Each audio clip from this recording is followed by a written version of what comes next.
Hello, and welcome to episode 120 of the Elevate Your Running podcast. My name is Sarah Manderscheid, your host, and I am here today with a very special guest. Her name is Dr. Lara Pence, and I am so excited about this conversation with Dr. Lara because we're going to dive into the mindset of a runner, maybe after that big training cycle, and kind of what to expect and how to flow through it to be your strongest self, not just as an athlete, but as a human. Dr. Lara, welcome to the podcast. Hi, thank you. Thank you for having me. I'm super stoked to be here. It's going to be a fun conversation. Yeah, I am so excited to have you here too. We met over Instagram, I want to say last summer, and it was a hmm really cool conversation because Dr. Laura is going to share kind of some projects that she's working on currently, maybe towards the end of the episode or maybe in this intro, but that's how we met originally. And when I was hmm gearing up for like mental strength episodes, for the spring, which I think is a really timely place to be with hmm athletes and runners, with all the spring races and the fall races. And um, I really wanted you, Dr. Laura, to come on and like talk through a lot of these things that can come up, not just on like the runner side of things, but also like the hmm human side of things, which I really appreciate you diving hmm into as well. So would you like to give like more of an introduction to like who you are, what you do, and all that good stuff? Yeah, sure, 100%. So I'm a clinical psychologist in Colorado. Um, I work primarily with athletes in a one-on-one private practice setting. I make it very clear that I'm not a sports psychologist. And I feel actually like that's part of what I love about what I do is that when athletes come to see me, though they might sort of come under the presentation of like I want to I want to increase my performance, I want to work on my mental game. Um, I really have a background that focuses on them as a whole human. So, sports psychology is primarily focused on like habits and behaviors in a sport context. I was really trained and, must have most of my clinical work was about really just taking a look at the whole human from all different angles, from lots of different branches to really work to integrate and understand how, the different facets of our life, our career, our relationships, our sport, like all blend together in sort of like one interesting mix of complex issues. And so the athletes that I work with, well, yes, they're interested in working on their performance. When we work together, it's actually sort of interesting. Like so many of our conversations are not about performance. It's we talk about like all of the other things happening in their life a lot of the time that then impact their performance, how they think about things, how they think about themselves, are they in alignment with their values? So anyway, that's the bulk of what I do is my private practice work with primarily professional and elite athletes. And then I also run a program called the Coaches Collective, which is where initially I reached out to you, Yeah. which brings together ambitious sport coaches who are looking to not only find community in other sport coaches, but also increase their psychological expertise in regards to human behavior. Because guess what? Like being a human actually doesn't make you an expert at human behavior. And so I really work with coaches to help them understand things like shame and resilience. And what do how do you manage and work with a coach who is really anxious? And how do you use mental imagery and things of that nature? So the Coaches Collective is an 8-week program with a full curriculum that kind of moves coaches through that in a very vulnerable way because we pull a lot from the community and from talking to each other and from exploring things together. So that's the other part of the work that I do. Oh my gosh, that's so great. And that's a part that I didn't mention earlier. Like, I think this is going to be a really unique episode because maybe you're listening and you are a running coach because there are a lot of Mm-hmm. coaches out there right now. Like, the market's pretty saturated, right? Yes. And maybe you're someone who's listening who is working with a coach or you've worked with a coach in the past. You're thinking about working with a coach. We're going to have a really great conversation on not just about the runner, but also how they can work with the coach and vice versa to get Mhm. the most out of the relationship because everyone is different. Um and I think what's really cool about the coaches collective is that as a coach and as someone who has her own business, but I'm solo. I don't work with, I mean, I don't work with anyone, but I do work obviously with the humans that I coach, the athletes that I coach, but I don't have any team members. So it can be Mhm. lonely. And it's such a Mhm. cool concept to come together and like say, hey, this is what's going on. How do I address it? How do I flow through it? Not just as a business owner, but as a human, as a coach, and all those things. So I think it's a really cool concept. And I'm sure we'll talk more about it later. But before we're going to Mhm. get into, um, let's dive into our questions. I do feel like when you introed and said like you work with athletes, and oftentimes when you're working with them, you're not actually addressing maybe the sports performance per se, but you are working through maybe some other things in life that are Mhm. popping up. And I'm a big believer that like how you show up in training is how you show up on race day. Mhm. What you do in training and how you show up in training as a human, as an athlete, also translates to the other part of your life. Can you kind of speak more to that and kind of what you see that comes up if it is more of like that shame or insecurities and kind of how that is intertwined, and just speak a little bit more to that? Yeah, I mean, I think for me, like the first place that I always start with clients is their value system. And, Mhm. our values are the principles by which we choose to live our lives. And I think, it's really important for an athlete to know and identify and understand their values in terms of like what matters to them. And I think in sport, um, that can get really convoluted sometimes because you can an athlete can assume that what matters to them is their pace, what matters to them is their heart rate, what matters to them are their splits, what matters to them is where they placed on the podium, and what you know what winning X race got them in terms of to be able to go to Y race, whatever it is. Like there's a lot, I think, of focus on quantity and measurement. And I Mhm. think one of the things that I try and do with athletes is help them clarify what matters to them. Like, how come you're doing this? And how does it tie into the big picture of what you want out of life? And most importantly, what you want out of yourself. Because as you said, like, how you train is going to show up on race day, and like how you live your life is going to show up in your training, which is going to show Yeah. up in race day, which is then going to show up in life. Like we're kind of one big circle, and things bleed into each other all the time.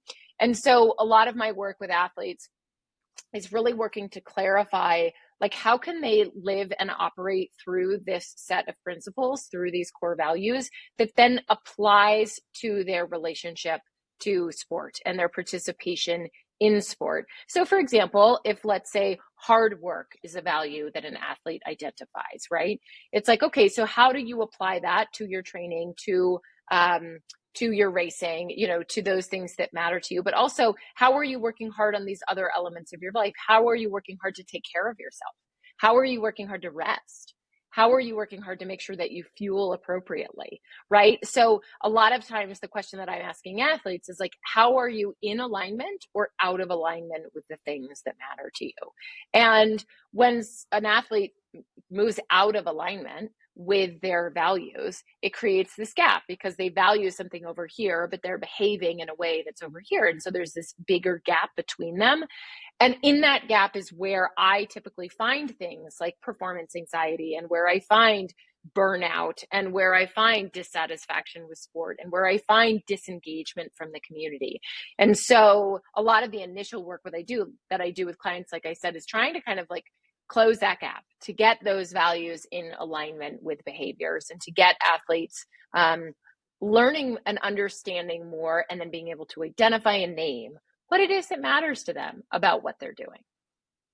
Yeah, that's really powerful. And as a coach, I see it. Unfortunately, I see that like disconnect of how they are as a human and what's happening in training, and maybe the chaos that kind of comes in with that Hmm. imbalance and how frustrating it can be. Do you see a certain type of athlete or runner that falls into this category a little bit easier than a different type of athlete? I mean, I know that most of us are type A, so maybe we all just jump right into it. I mean, it's interesting because yes and no, in the sense that, like, I mean, Mhm. there are some athletes that, um, that are sort of more fully integrated than others, in the sense that maybe they've lived a sort of more diverse life in terms of their portfolio. And what I mean by that is, like, I'm Mm. always telling athletes, I mean, especially the professional athletes I work with, like, there is going to be an expiration date on this work. And so how are you going to diversify your portfolio so that when this door closes, that you still, number one, have a positive relationship with sport and don't want to totally leave it behind.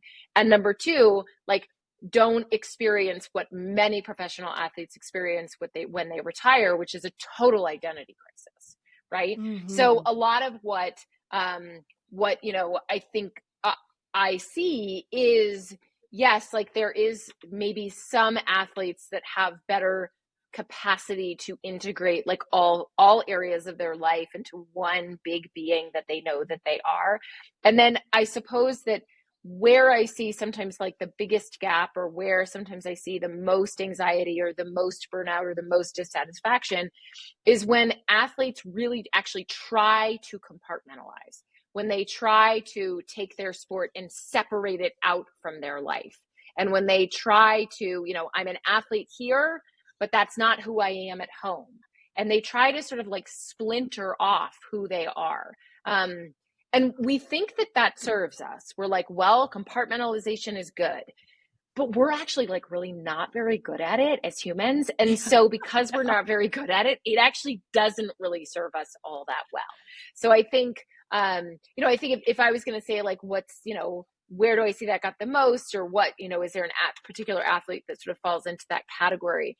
I think the athletes that are really trying to splinter themselves off and be an Mm. athlete here and a mom here and a such and such here, those are the ones I think that feel the most sort of internal conflict. And so I am all about integration. And I think, to, you know, the earlier sort of drop about the coaches collective, like, this can also be facilitated by coaches who don't coach the athlete as a whole human. If they don't Mhm. understand that mom is leaving training to come home and nurse her child, or that, like, dad just stepped off a plane from X meeting and, like, is trying to fit this in somewhere into his, whole ethos, or whatever it is. Like, if a coach doesn't fully understand that full integration matters and actually helps facilitate the splintering of the person into just an athlete, then that makes it worse. Yeah, I can absolutely see that. And, before we hit record, we were talking all about like communication between an athlete and a Mm-hmm. coach. And like, can you kind of dive into like best practices or maybe best communication practices around that? Because I know I have some athletes that I coach who are incredible communicators, and they give me so much great detail, or I ask questions and I get a really great response. And then other times it's the other side of that spectrum. So maybe helping those runners listening who maybe don't know how to communicate or what to communicate. Can you kind of run through like what would be a good scenario with that? Well, I think, and this is where the coach athlete relationship is really important to remember, that every relationship is different. So some coaches are Mhm. going to want more communication. You might be one of them. Some coaches don't need as much communication. Some athletes are going to want to communicate more. Some Yeah. athletes are not going to want to communicate at all, or need to communicate at all. I was just reflecting, actually, the other day, that when I had a running coach, the main reason I hired a running coach was just to tell me what to do every day. I was like, I Same. have so much going on. I have decision fatigue all the time. Like, you tell me. I'm really good at following directions. So Yeah. that's all I need. Like, I don't need to talk about it. I, barely like sign up for races. Like it's just, I just need this part. So I think one thing that's really important for, for whether you're a coach or an athlete listening is to ask yourself, like, what do I need? Right? Like, what do I need to help me achieve the goals that I'm looking for? And what you need sometimes might be different than what you want. Like what, if I, Mhm. for example, was trying to qualify for Boston or something of that nature, I probably needed more than just an assignment from a coach. Like we probably needed to talk more because they probably wanted to know about my fueling or maybe my rest or stretching, or I mean, I have no idea, right? But it's like, Yeah. I think this is where an athlete might want to ask themselves, what do I need to achieve the goals that I'm looking for versus what do I want or what makes me most comfortable? And then to be able for the coach also to take a look and ask yourself, like, what kind of coach am I? Am I the kind of Yeah. coach that wants to communicate on X cadence with my athletes? Or like is an every other week okay, or once a month okay? Like to be able to really ask yourself and be curious about what is it that I want out of myself as a coach, because there is no manual that says like everyone has to do it this way. Thank goodness. You do kind Yeah. of get to create and write your own story that way.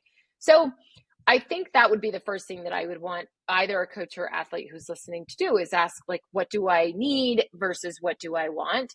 And then I think, if you're a coach out there and your athlete isn't necessarily communicating in the way that you want to, so how do you get them to communicate more? You communicate with them more and you ask them to communicate with you more. Like some of it's not, and yes, there's a little bit of an art to that conversation. It's not just like, hey, write me more emails, you know? Yeah. But a coach could say, like, I'd love to schedule a one-on-one meeting from you because I feel like I don't know how things are going and I really want to know more about how your training is unfolding. And so Yeah. then in that one-on-one meeting, you can talk a little bit more about expectations and like, I would really love to hear more from you. Like, instead of just like went well in your log, maybe tell me like how it went well. What does that mean for you? And like, where was there a struggle, and was there a struggle, and what felt really good, and where were you really successful? So to be able to just keep asking more questions, I think is useful. And if you're an athlete out there who struggles to communicate to your coach, I think there's two things you need to be asking yourself. One is there a reason that you're not communicating with them, in the sense that maybe they haven't made you feel safe? Maybe they haven't made you feel Mhm. heard. Maybe they haven't made you feel like you matter. And so if those things are not there, maybe it's time to think about a new coach.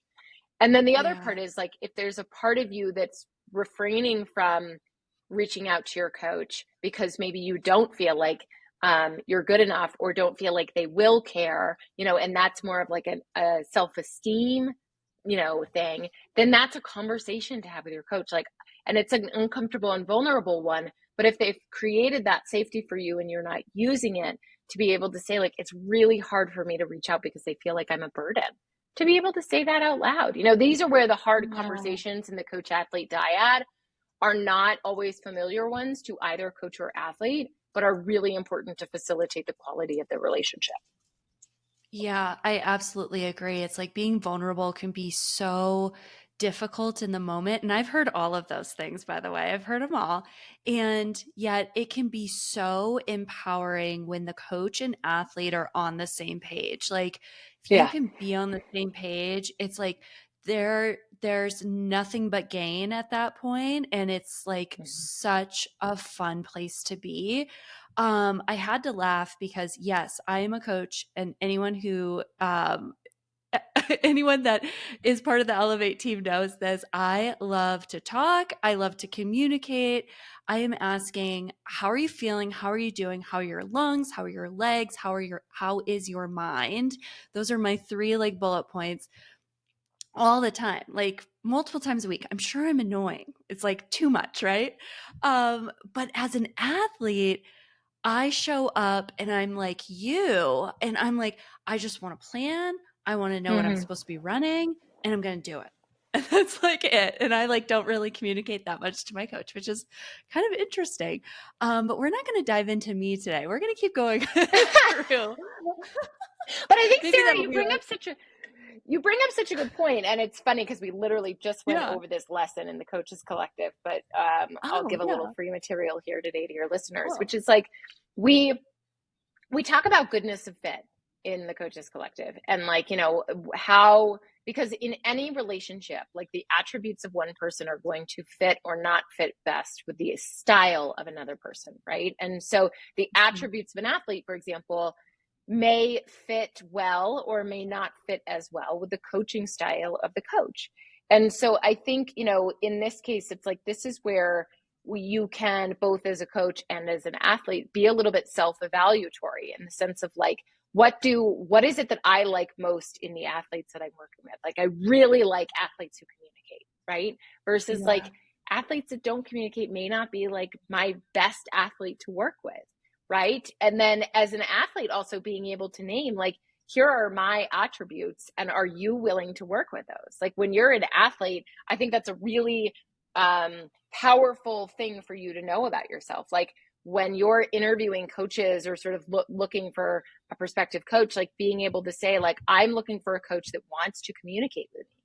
And then asking, that said coach, when you first reach out to them, like, how often do you communicate with your athletes? Like really Yeah. being able to know that there is a coach out there that is going to meet the needs in the way that you want them to.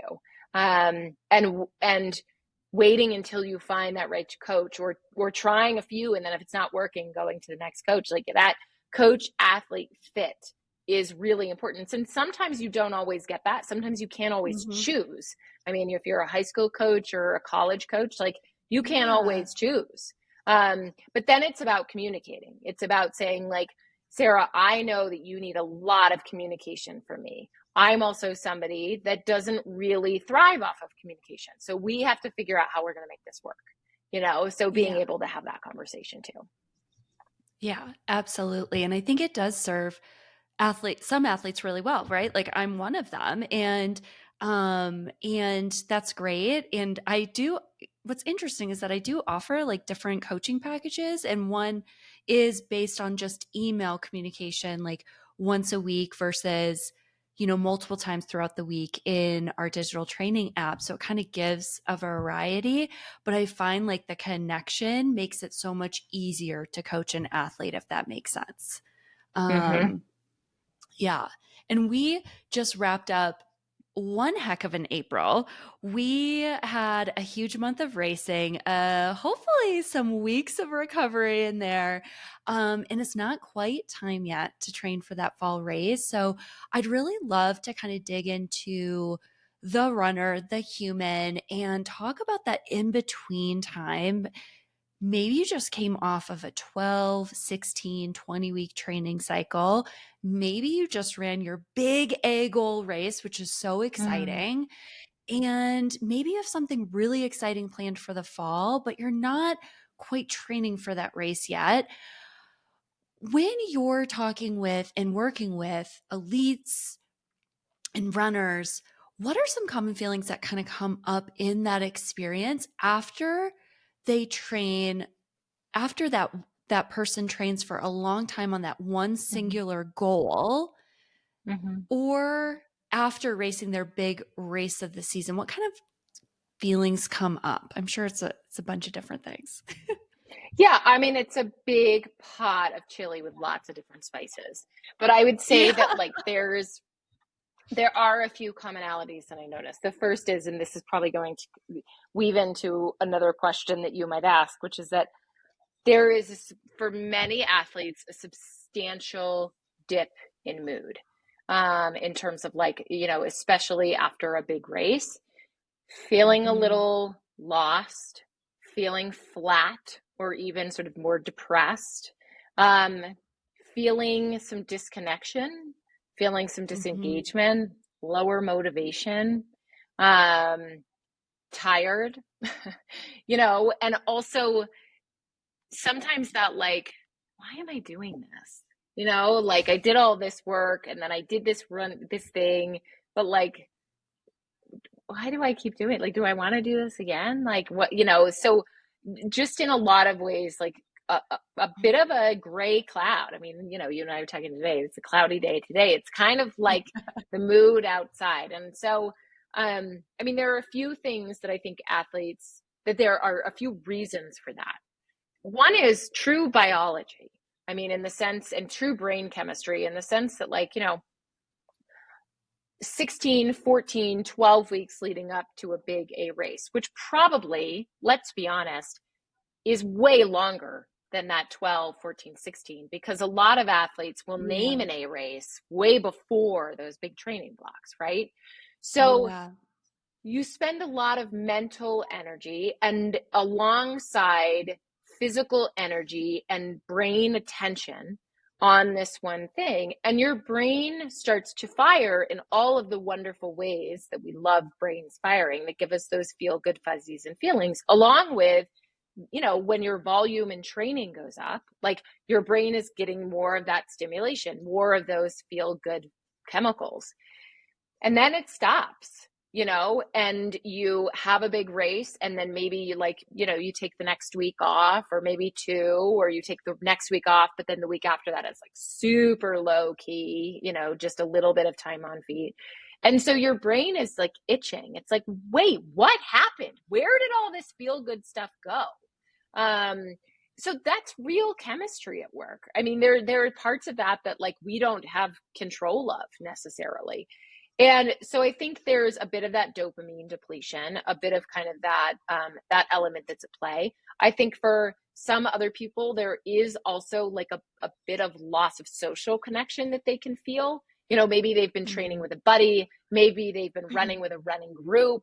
And then Mm-hmm. also, even leading up to the race, there's all this excitement on social media. There's all of these like the weekend of the race, there's big expos, there's socials, there's this, there's that, it's a lot of excitement, a lot of adrenaline, like a lot of fun stuff, right? And then race happens, and again, like, then they go home and it's quiet, and like there isn't much talk on social media about the race anymore, unless it's people just talking about how they did or whatever it is. And maybe the running group has sort of dissolved until the next training block, which could be like a month away. So there's a lot of reasons why athletes feel this way, and all of them are very human. Like, there's nothing wrong with athletes when they feel this way. This is a bit the natural course of how it goes. Um, and so I think this is why, I mean, there's a few things I would say that are important to remember. Number one, the opposite of depression is not happiness, it's connection. And so if, an athlete is feeling sort of like a depressed mood after an A race, or feeling kind of lost, like, get reconnected, reconnect to running groups, like reconnect to friends that maybe you haven't seen that don't run, in this period of Mm-hmm. time. Reconnect with yourself, reconnect with the things that bring you joy, like, going to a movie or plugging into a Netflix show that like you find a lot of enjoyment from, or whatever it is. So I think there's that element, which is try and weave joy into your life. Like, don't try and say like, no, I don't want to feel depressed, I don't want to feel depressed, or I don't want to feel sad, I don't want to feel sad. But instead just say, I would like to bring in some joy and see what happens. I would like to bring in some things that sort of stimulate some celebration for me, or some excitement for me, and see what happens. And then I think the other thing is to not shame yourself for feeling this way. I mean, a lot of athletes that I work with, especially if they met their goal, especially if they like achieved what it was that they were looking to achieve out of said main event or said race, and then they feel bad anyway, they beat themselves up. There's this like, gosh, I have this medal around my neck and I don't feel good. Like, I am not a good person. Like, who wouldn't feel good with this medal around their neck? Or, I qualified for Boston, and then I ran Boston and I got the time I wanted, and I still don't feel satisfied. What's wrong with me? And so they sort of shame Mm-hmm. themselves for feeling this way. And that's just not very useful. Shaming ourselves is not like a motivating factor. So to have compassion and to know that it's normal and human. Yeah. And I love that you said normal. It's like something that I think a lot of us probably flow through, maybe all of us after a race, unless you're in a race season and there's like something else that you're maybe not resting, recovering, and you're just like picking it back up. Um, that we go through. And I think Yeah. it's totally normal. I ran a fall race last year. I came in quite a bit short from my A goal, and um it was a really tough way to like flow through it after the race. I think I'd mentioned on this podcast before, like when you run the Boston and you run the majors and you run a PR and everyone's there to support you, there's so many messages and flooding of love that comes in. Hmm. And then on the days where it just doesn't come together and you have a tough day, the athlete runner isn't only just working through their own emotions around it. But in my experience, it was also very quite lonely. And I think people don't know what to say Mm-hmm. or how to reach out, right? Because it's just like, oh, that's like not the day that we wanted, right? Hmm. And something I did was incorporate joy in my days leading after the race, and I have to say Hmm. it helped so much. I even bought a candle that says joy on it, and I light it when Hmm. I need it. And it is one tool to flow through what could be considered, I guess, maybe the marathon blues. But do you experience maybe these feelings in all race distances, or do you see this in athletes with all race distances, 5K to ultra? Like it doesn't have to be the marathon. Yeah. No, 100%. And all sports. I mean, I certainly Yeah. coach some runners and ultra runners, but I also coach, or not coach, work in a therapy setting with NFL players and with like PGA Tour members. And it's not just running, it's all sports too, because of all of the things that I mentioned. I mean, I think the other thing is like, you know, we athletes can sometimes, and just humans in general do this all the time. We have this like if then approach to events. Like if this goes well, Mm. then I'll be happy. If this, like if I podium, then I'll finally get the recognition I deserve. You know, like we have this if Mhm. then approach to a lot of these main events. And I think that is not the way to approach an event. Like I think approaching it from this like if I get this and I'll finally feel satisfied, like I'll finally feel like I'm a real runner.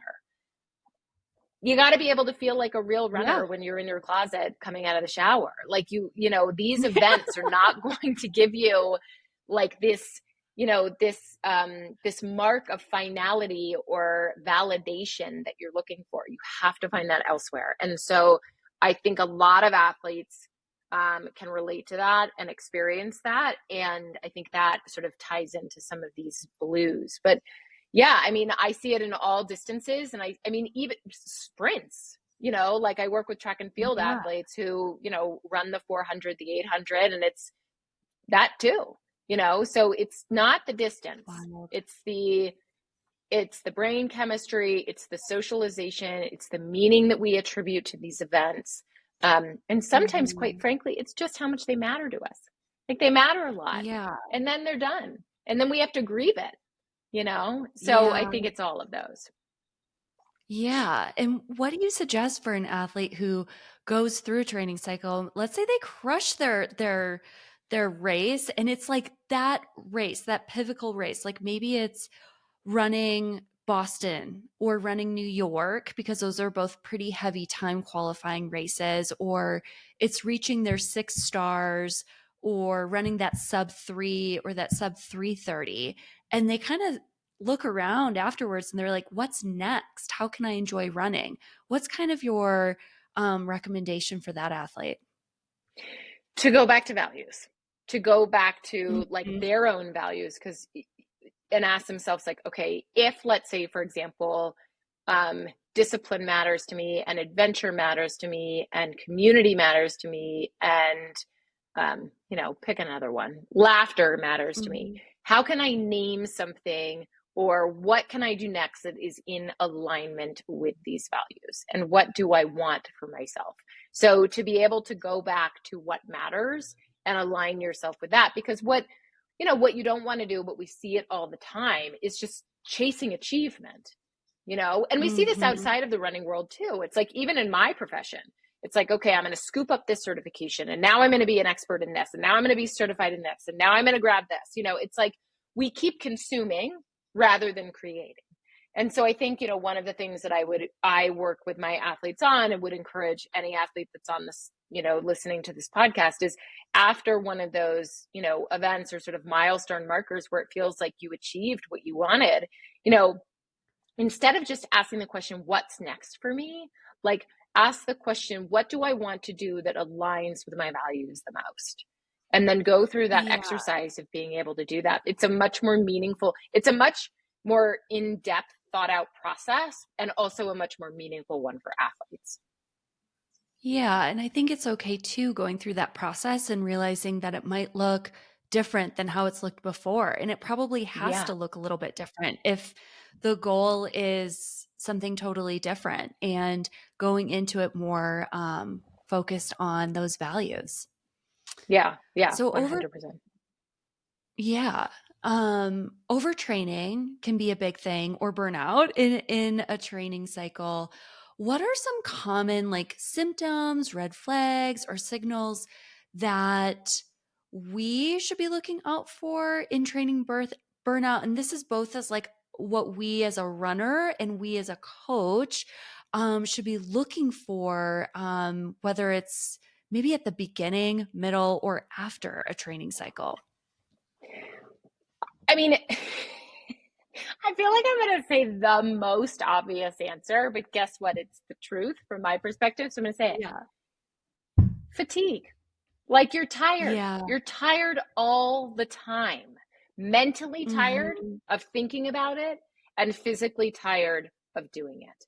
I think that to me always feels like the biggest and most obvious red flag.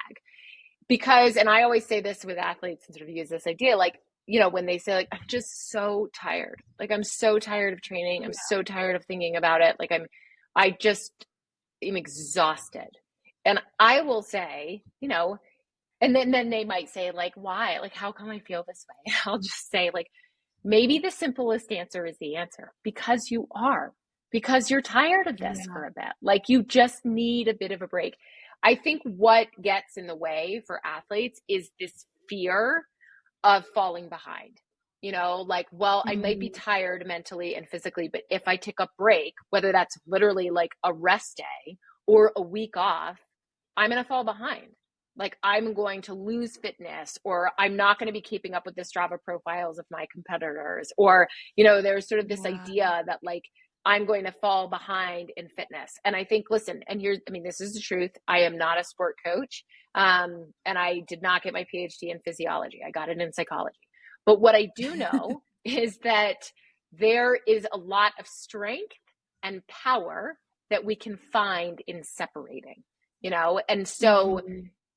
I just had a conversation. This will feel like a side note, but I had a conversation with my kid the other night. He was asking me about sleep. He's like, "Why do we sleep? I just don't get it. Like, how do we fall asleep and then we wake up and like 9 hours just flew by?" And so I was telling him about, like, what happens to the brain, because he was kind of worried, like, does my brain die in the middle of the night? I was like, well, actually, there's something really important that happens in sleep, and what that is like, and I tried to put it in kid terms. I was like, your brain kind of has windshield wipers in it, and during sleep your brain like wipes off all of the stuff that has accumulated on your like glass window during the day, so that's why when you wake up you feel all refreshed, because it got rid of kind of all the icky chemicals and all the things that were there during the day. And that's what I think it is with the athletes too when they take a break. Like, you're squeezing out Mhm. some windshield wiper fluid and you're wiping off all of these things that have accumulated that just need to clear Yeah. out a little bit. And then when you return to sport, whether it's a day later, whether it's a week later, the power that you feel is different. And so I think, like, for me, it's that red flag of exhaustion and fatigue and just feeling like I don't know how much more I have to give. And then, like, the antidote to that is listening and taking time away Mhm. from your sport and trusting that when you return to it, you will be actually where you want to be if you have the mindset. Yeah, absolutely. And even pausing for as long as you need to pause. And Yeah. I'm a big believer that like the hardest decisions are the right decisions to make. And it might feel really Mm. hard to say I'm going to pause and I'm going to stop and maybe I have to Yeah. explain myself. to my team and to Strava or feel like you have to. But it really will make a huge difference in the long run, because if the mental and physical fatigue is there, at some point, if an athlete continues to push through it, they will get injured, and then it's Yep. going to force them to stop. And that's not a fun place to be either. I mean, it's whether you make the choice or your body makes the choice for you.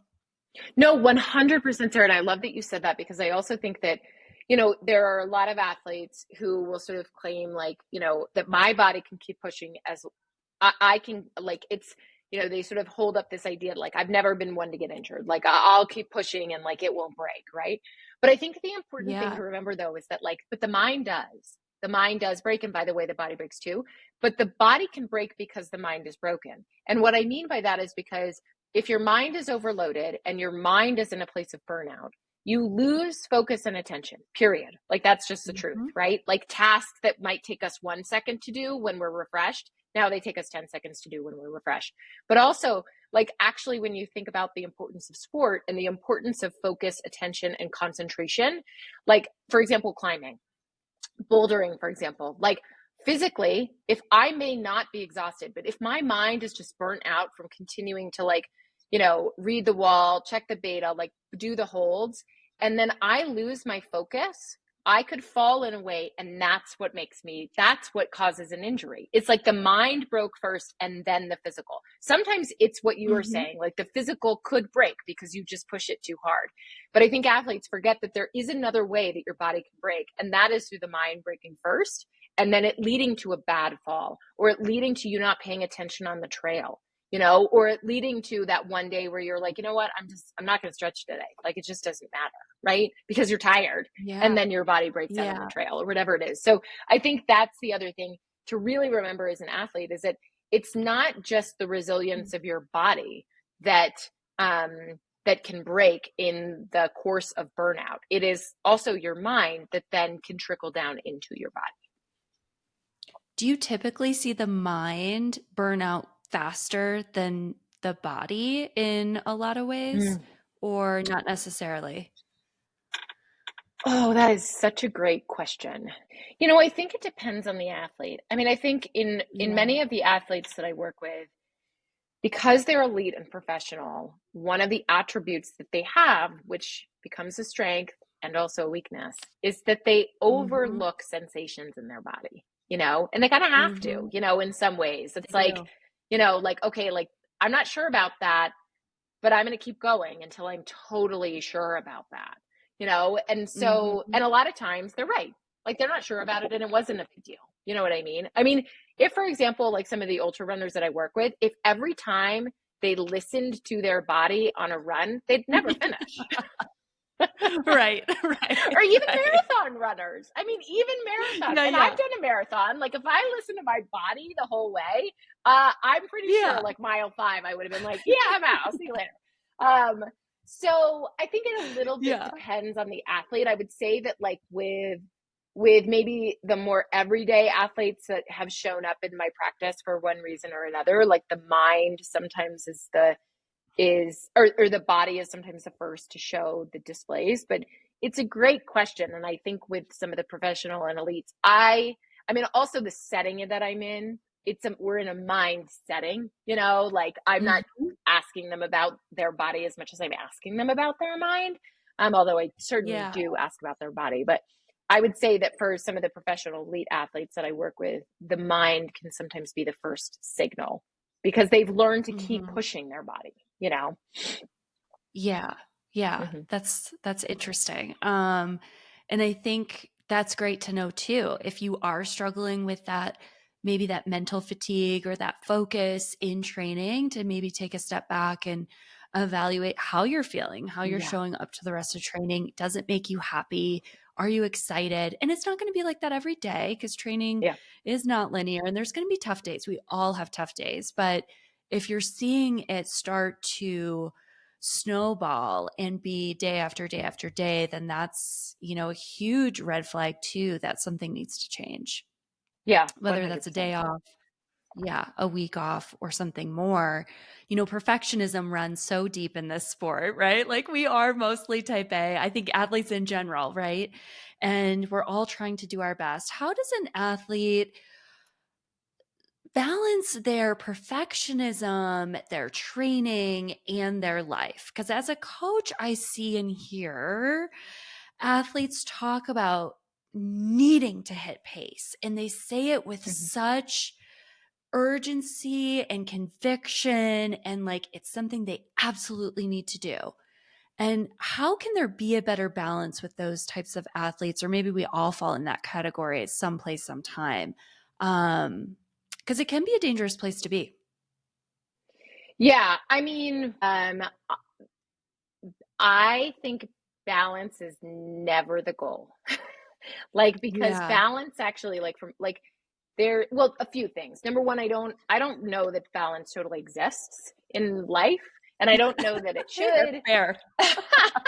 And I don't know that actually like if we put that up as the gold standard that actually makes sense, because sometimes like in our Yeah. life, it's like in a marriage, like 50-50 never makes sense. A marriage is never Yeah. 50-50, right? And so there are times where one partner needs more and there are times when another partner needs more. And the best marriages that I've seen, the healthiest marriages that I know are where partners can flex back and forth and back and forth. And I think in sport too, like that sometimes is what is required. And I think as it relates to perfectionism, the thing that I know to be true about perfectionism as a psychologist is that if perfectionism is actually not moving towards something, that which is perfect, it's actually moving away from something, that which is criticism or judgment. Like typically, when people are Mm, striving for perfection, they're actually striving to avoid judgment or they're striving to avoid criticism, whether it's through themselves or through someone else. Like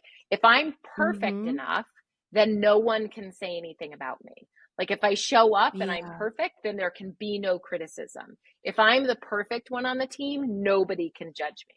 So in a lot of ways, like it Mm-hmm. is in avoidance of something as opposed to us moving towards something. So when I'm working with an athlete who is struggling with perfectionism, or like you said, like they're constantly attached to the perfect number, the perfect pace, this perfect splits, or, the perfect Yeah. performance, right?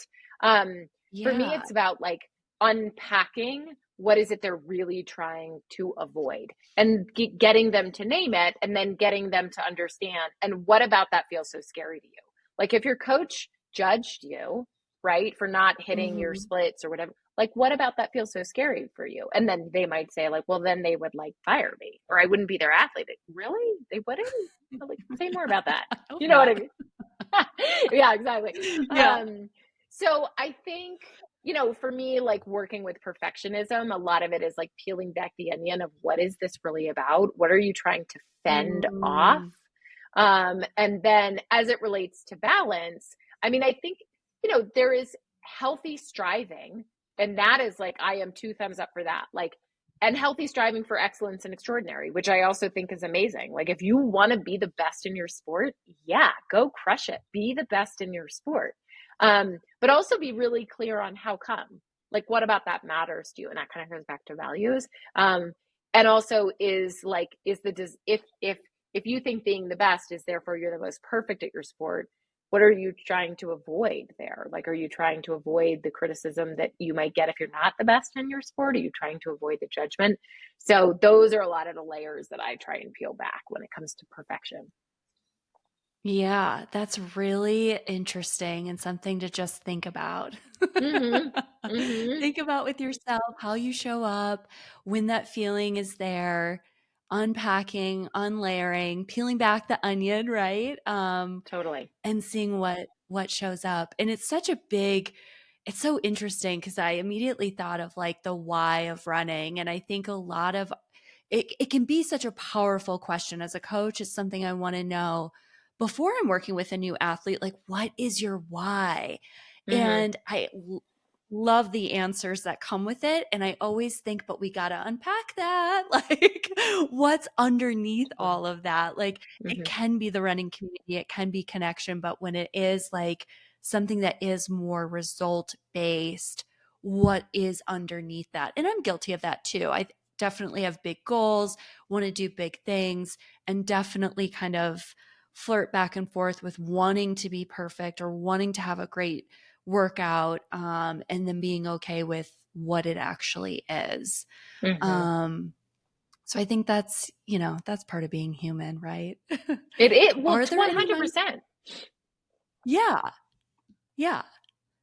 Um, are there any mindset tools that runners can use if they kind of get into a situation where, let's say, they are mid workout and they're getting frustrated with their workout because they're not seeing the times or the paces that they want to, or what's programmed for them?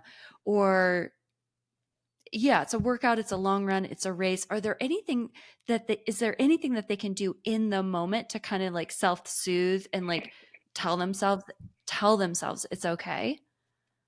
Yeah, I mean, I think one of the things that there's a few things that I think are really important. One of them being, I am a huge believer in mantras. And I want to really separate the idea from a mantra from a positive affirmation. Because the truth is, like, Yeah. some people really do not align and connect with positive affirmations. Like standing in front of the mirror and saying, like, you're beautiful, you're going to do your best today. Like, some people are like, no, I'm not doing that. That is not happening for me.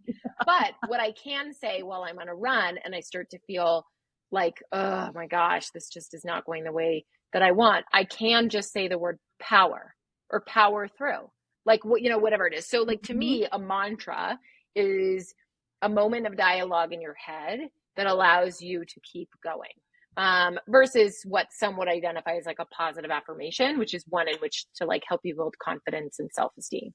And I do think that sometimes we just need mantras. We need like a word or something that we can say to ourselves that just reminds us that we like what we want out of that moment. And for so many people, it's different. Like for somebody, it might be, you got this. For somebody, like, you're okay. For the next person, power through.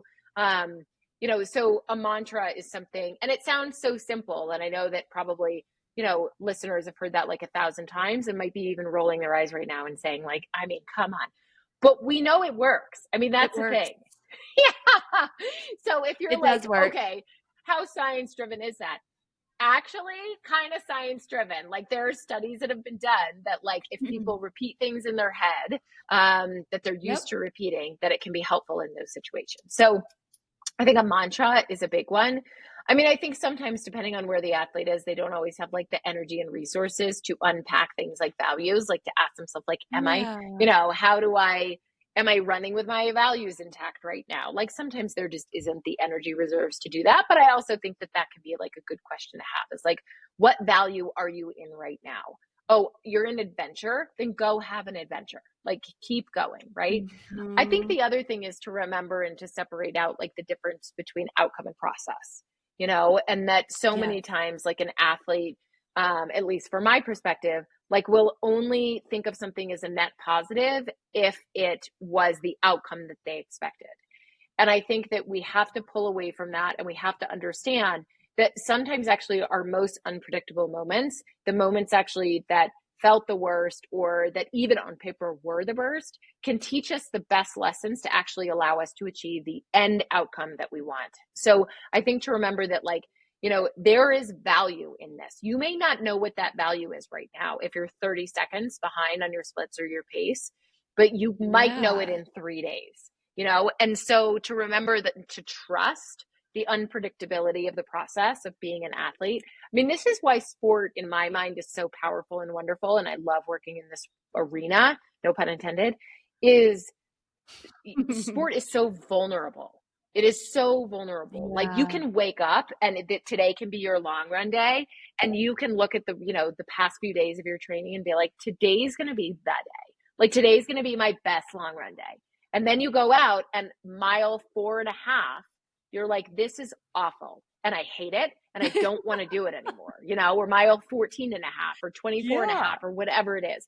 That is what sport is. It's unpredictable, and there's emotional exposure involved. And it's risky in some way because you're putting yourself out there, whether you're actually putting yourself out there to the world, or you're just in a trail by yourself. You're still putting yourself out there. And so I think if we can embrace that vulnerability more about sport and know that there is value in the unpredictability of it and it is there to teach us a lesson, it may not just be the outcome that we want. I think that can be really helpful in that moment, is to just like trust. I mean, even if that's your word, like if that becomes your mantra, just trust, keep Yeah. going, trust, keep going, you know? Yeah, I'm a big believer in the mantras, and I even say mine out loud as I'm doing it to like reinforce it. And it's something I did all last fall with every single rep, every single mile, and it worked all the way through race day. And then I had a tough race day, but that's okay. Like, isn't that funny? I'm That's like, what I think I got in happens. my own way there, but like, um, but it's so powerful. Now, I had a conversation with an athlete that I coach, and she asked me, she's like, so mantras don't work for me because I feel like she's in intense training with like training for 5K. So really high end Yeah. top speed. It's uncomfortable for her. And she's like, I need to be out of my head Uh-huh. instead of in my head thinking of a mantra. So, what would be your recommendation for an athlete who needs to be out of their head? Um, I think in that way, if an athlete can dial into like sounds or senses, that could sometimes be helpful. Like, Yeah. my favorite sound on the in the world is like running on gravel. I don't know what it is about that sound, but I love that sound. But like, if she can start to, Yeah. and I would say two things. I would say Mhm. number one, like, yeah, she might be. I mean, I don't know much. I don't know training theory per se, but like, Yeah. you should be practicing things outside of when you're doing them and when you're expected to do them. So like mantras, for example, like say I just gave this recommendation the other day to an athlete. I'm like, just when you're cooking, say your mantra. Like just say it a few times so that your mind gets used to saying the thing in your head, right? So you should be practicing any of the mindset tools that you're going to use in a race or in a training, actually outside of that physical training. Um, but for an athlete who Oh, needs to, get out of her head, I mean, sometimes I think then it's just listening to the sounds. I think the other yeah. thing that I would probably say to this athlete is like, is one, like, one word feels like that's in your head, like maybe we need to work on some of actually that mindset stuff for you to actually be able to like dial in a little bit more to yourself in that moment, because Yeah. our head is not separate from our body. It like Yeah. they are intricate. And so, for athletes out there that I guess are like, I just don't like to be in my head. I think you're thinking about even that the wrong way. You're not getting stuck in Yeah. your head. We need to reframe what being in your head looks like. It's not a liability. We have to use it as an asset. So I would probably work with this athlete to Yeah. train them to be in their head. Yeah, to be focused, to be Yes. present, and to flow through. Yeah. Yes, That's really exactly. interesting. Yeah, and my feedback to her was, focusing on running form and focusing on breathing. So that does kind of Yeah. touch those areas of like, okay, then we can align in a different way that can still kind of propel you hopefully forward. That is the goal. I know we're coming up short on our time today, and you were so right. Before we hit record, you're like, we could talk for hours. I feel that way. So you might need to come back on another time and we can dive into all the questions we didn't get to today. But I do want to dive into a little bit more of like the coaches collective and coaching and athletes as a Hmm. whole. So what should athletes look for when they are wanting to partner with a coach? I know we kind of talked a little bit about that communication style, but is there anything else that they should be thinking about and asking before they sign up with a coach Yeah, and vice versa? 100%. Yeah, I mean, so I think number one, I think it's important to know there are options out there, right? That to your, I mean, Mhm. you said earlier, like the market is a little bit saturated. I think the thing that I would say about that too, though, is that like yes, maybe in totality, but actually for the coach that's going to be right for you, you have to like find and get the right one. And there is a right one out there. I think some of the Mhm. questions that like the communication question is a great thing to think about. Like, how much communication do I want, and how much communication is this coach willing to give me? Also, how do you communicate? Are we communicating on logs, on like a platform? Are we doing one-on-one sessions?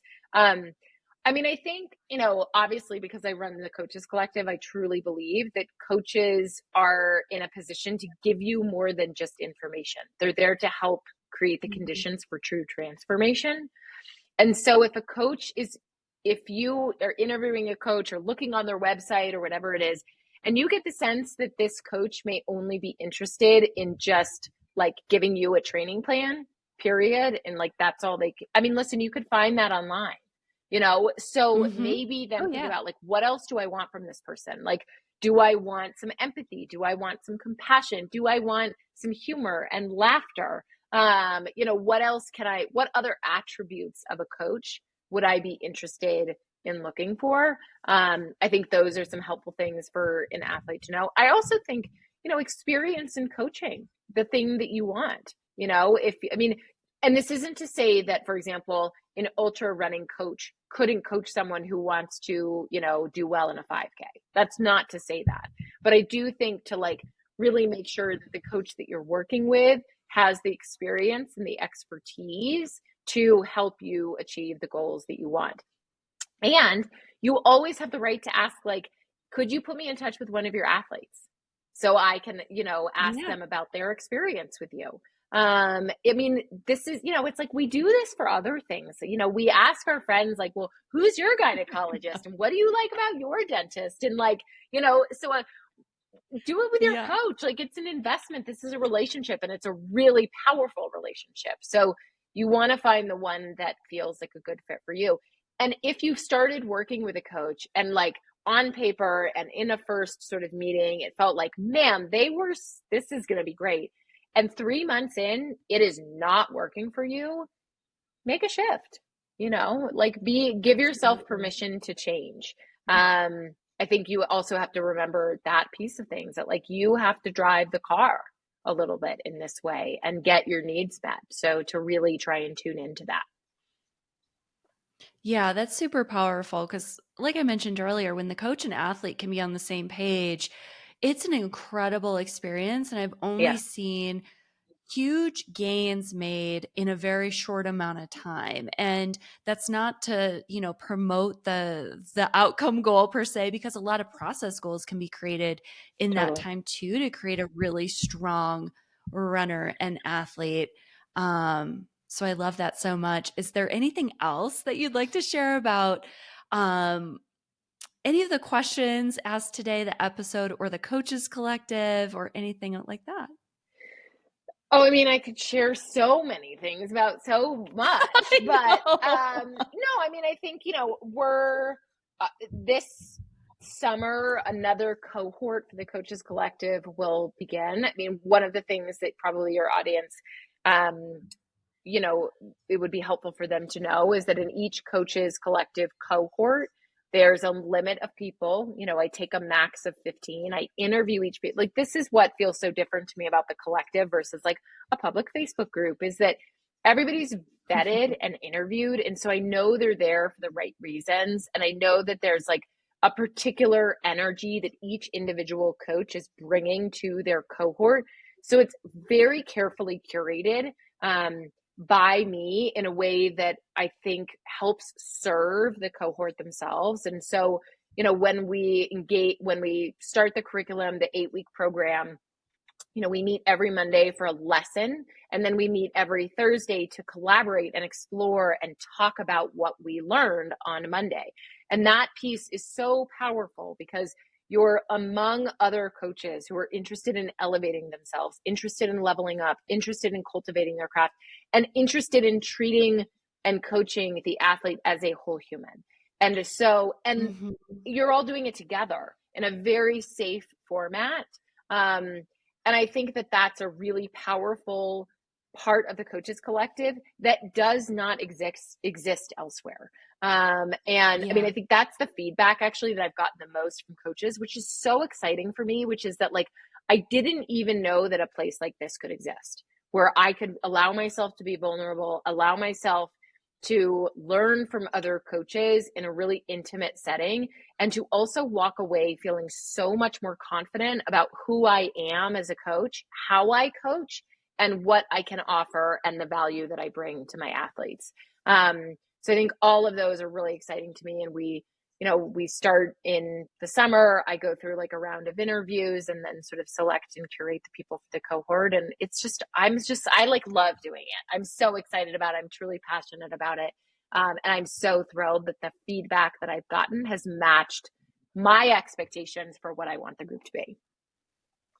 Yeah. Yeah. I mean, you've done an incredible job of highlighting so many wins of attending the cohort over social media and like what can be attained. And Mm. like I said earlier, like as coaches, we are kind of on this island by ourselves, and Yeah. we like, we do talk to athletes all day long, but like talking to each other is like Yeah. so powerful, and talking with each other and like learning from each other. And I'm a big believer that my coaching business is elevate your running. Like I'm a big believer if we can elevate everyone, or elevate and have people feel really seen and heard, that incredible gains can be made, not just in the sport, but in the community that surrounds that athlete. And if that can make a change in other people's lives, or make for just like a better world altogether, like that's a super cool place to be. And change is good. Yeah, 100. I mean, I think the Coaches Collective is really filling this gap and meeting this need for coaches who are hearing all of the outcries of like, pay attention to mental health and understand how your athlete operates outside of their sport, and like know that their mental wellness is important. And coaches are saying like, yeah, okay, great, but how? Like, how do I do that? Because I wasn't trained to do that. I wasn't trained as a psychologist. I Yeah. wasn't trained as a mental health professional. So I want to tune into the emotional needs of my athlete. I want to understand how stress impacts their performance. I want to know and recognize the signals of shame, but I don't know all of those things. So should I go read a book? I don't know. So I think the Coaches Collective is Yeah. really like helping to address that gap, that we're saying coaches need this, but Yeah. coaches don't know where to get it. And so the Coaches Collective is an opportunity for coaches to come in and learn more about that, learn more how to recognize some of these aspects of coaching.